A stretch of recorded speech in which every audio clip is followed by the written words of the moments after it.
Yes.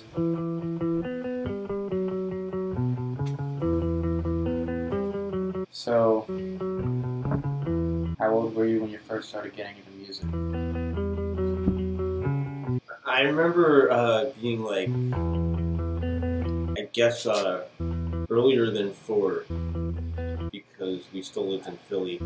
I remember being frustrated that I couldn't grab it.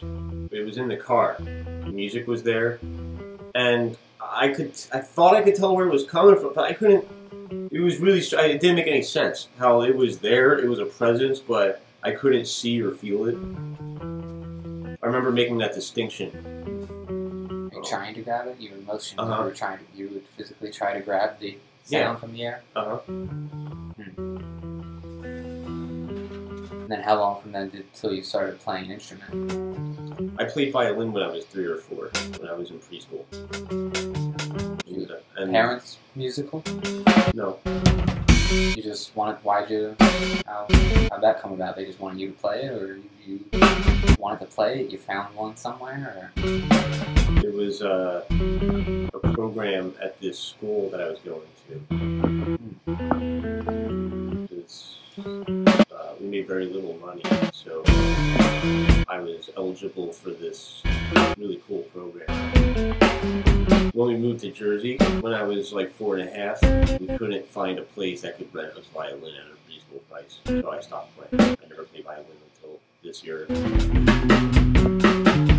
Almost 30 years. Was the program like just violin, or could you pick any instrument? I don't remember.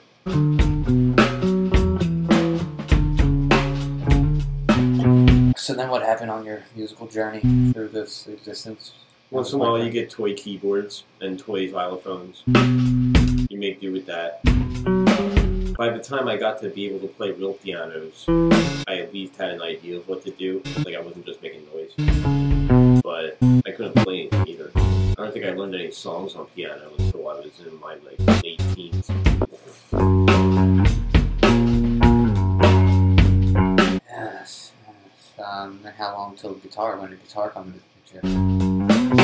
When I was 10 years old, one of our neighbors would go in there, and this guy, he's playing an electric guitar, and he has a guitar amp, and he's like, and I was like 10 years old, and I was like, wow! You know, I didn't know that you could just do that in a living room. I had no idea. I thought that could only happen on a big Stage, in a stadium. For some reason, and it didn't occur to me that was something that you could just do in your living room. That you didn't need to be on a huge, like. And it wasn't until much later that I realized that the big stars who play in arenas and stuff,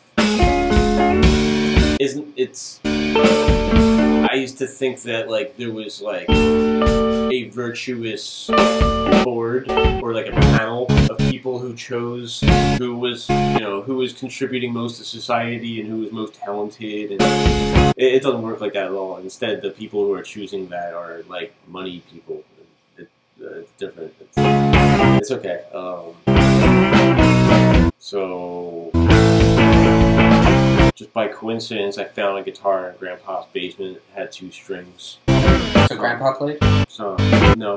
You just had? No, that was just in there. I had a lot of uncles and aunts. Any one of them or one of their friends would have left it there. It had only 2 strings on it, but I played it anyway. I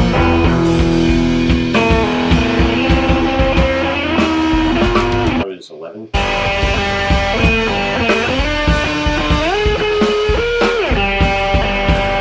What was your first band? We were called Sharp Objects. I was in 6th grade, and my neighbor's kid, he got drums. The same Christmas, I got an electric guitar, and he got a drum set.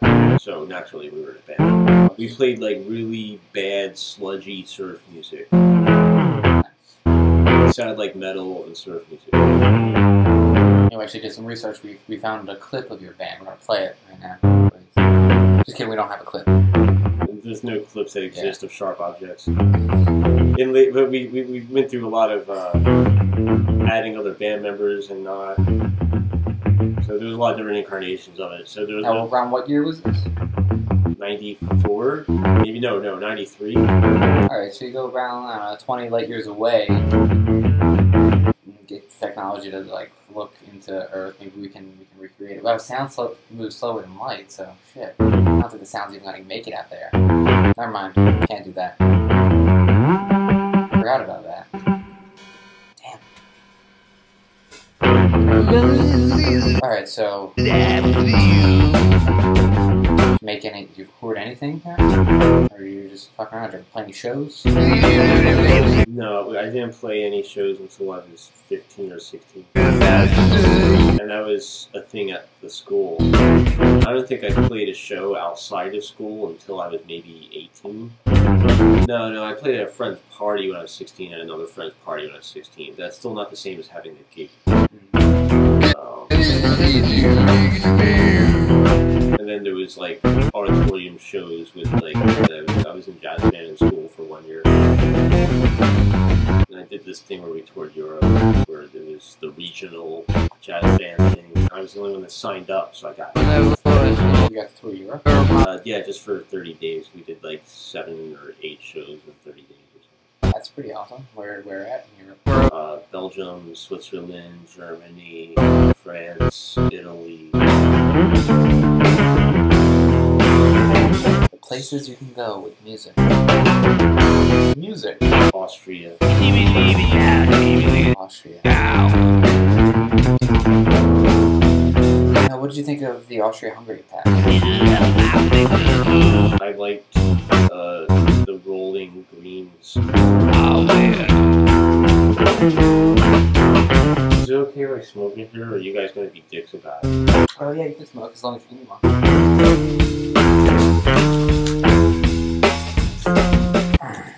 So why was I talking about jazz band? I think my first show. First show was when I was like 15, 16ish. This band of these guys I was friends with. We were just doing some covers. What songs? What type of songs? We did Pearl Jam's Habit. Nice. Yeah. That was a lot of fun. I don't remember what else we did. But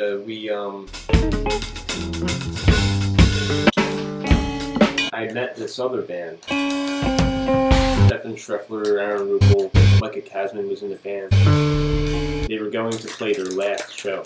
Like that. This was during the dress rehearsals for this show, which was like at this school function thing. So for some reason, bands were allowed to have like a proper sound check. So during all the sound check period, I jammed with those guys. We did a Garbage song and an Alice in Chains song. Which Alice in Chains song?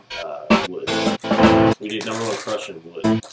This was in the year like 1997, I think.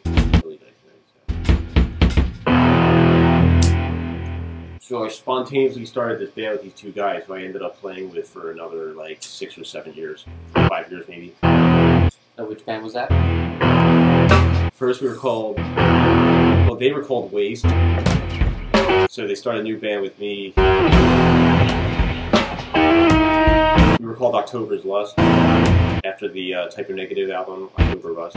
We were huge fans of that. We had a female singer. We lost a female singer, got another singer. We called ourselves Dusk. And we were like a little darker sounding, a little darker looking. Later on, we were still called Dusk for like 5 years. Yeah, we had another singer. We went back to the other singer. Then, while I tried to sing, we had like a guy doing a DJ thing for us at once. We had a percussionist at one point. Our friend Reggie, he started. He was in the band in the first place. I don't think he was in Waste though.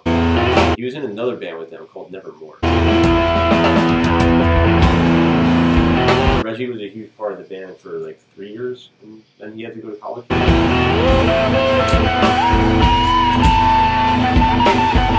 After that, Stephanie and I started something called Stand Me Down, which originally was like this new metal kind of backup band for this singer who had like a deal or something. Anyway, that didn't work out. We continued the band without this like female singer and like did heavier stuff, and we did that for like 3 years maybe. Amar was in that, and then we had a thing called Rick after that. That was maybe 3 or 4 years. Rick. Yeah, Stefan was in that movie, and I think Stefan, Amar, and Ian were going to start a band with Nick and call it Cellar Door. And then it ended up just being the three of them practicing, and then they invited me to play. I just moved to New York. And how did it come to be Rick? It took us like a year and a half to come up with the name, and we jokingly, like Amar suggested it, we should call our band Rick, and we went, we loved it, we went with it, and it took like no time at all for at least two band members to not like it anymore. But That reminds me of how blue got its name. I said, why not blue? Blue's a good color. We had a song called Charlie Blue, and we changed our band name to Io after the, the moon, Io. Yeah.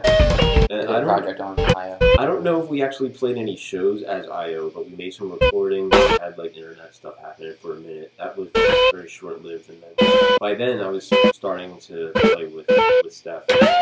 Now, you don't just play music, you also record music. When did that start? Well, it was something done out of necessity. I mean, like I learned about You started recording your own stuff, and then I learned how to tape recorder worked when I was like 5 or 6. You know, like you pop in a tape, you hit, okay, you rewind, yeah, sure, and so you start just like every little kid, not every little kid, but you make funny recordings where you're like and you play it back, and it's a lot of fun. So then later on, when like mostly I was taping TV shows or songs I would hear on the radio or on TV. Sometimes in Ninja Turtles or in G.I. Joe. Sometimes during a transitional scene, there'd be a really interesting short piece of music, and I would always try to record those. There was a few of those Ninja Turtles. I listen back now, and it was just like 80s keyboards in a minor key or something, and it was like generic sounding. But, the musical, the tones produce colors, sort of.